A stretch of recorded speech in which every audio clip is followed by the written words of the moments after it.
Good evening, Navika. I have a few things to say on my hero, Zakir Naik, but I shall leave that for a minute because Tehseen has directly asked me a pointed question. So let me respond to that.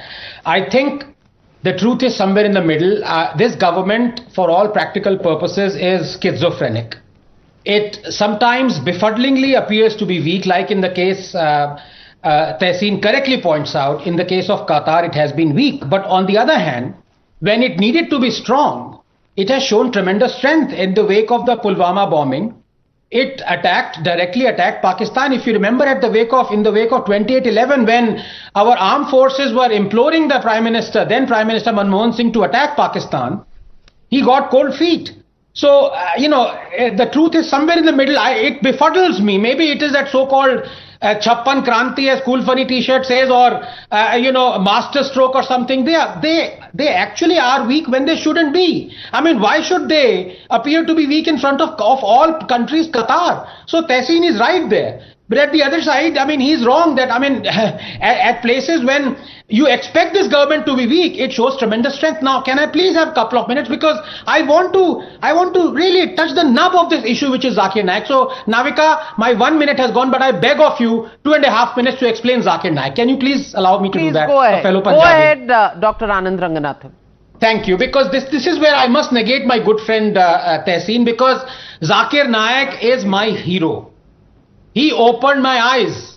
He is not guilty either of radicalizing Muslim youth or inventing hate, because you do not radicalize or invent hate simply by quoting a book.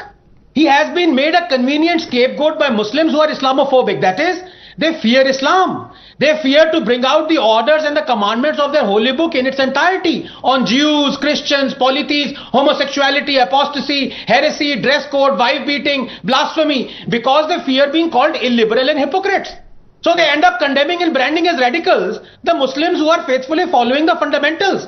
They snare the fundamentalists and spare the fundamentals. Zakir is unapologetic about the fundamentals. Stopping Naik from quoting what is written in the holy book is like preventing me, Navika, from quoting what is written in Darwin's Origin of Species. We are just the medium. How are we guilty? One really wonders if the Muslims who criticize Zakir Naik even realize how utterly foolish and hypocritical they sound. Or perhaps they are putting to practice 328, the Taqiyya verse. Let not believers take disbelievers as allies except when taking precaution against them in prudence. Look, a practicing Muslim who believes in the Sharia and every single word that there is in the Holy Quran is a good Muslim. While a Muslim who drinks, fornicates, indulges in idle talk or music, supports Muslim women who reject the burqa, draws a portrait of whosoever he wishes to, marries a non-Muslim, is homosexual, gives equal share of inheritance to females, and is fine with all his fellow Muslims being all of the above, is a bad Muslim. Zakir Naik is a good Muslim. He believes resolutely in the Holy Quran and he quotes the verses precisely as how they are meant to be. Allah has defined who is a good Muslim or not. 33, 36, 3, 132, 8, 2, 49, 5. The point is, Navika, just 30 seconds. When Naik says, those who abuse Allah and His Messenger, Allah has cursed them in this world and the hereafter and prepared for them a humiliating punishment. He is only quoting 33:57.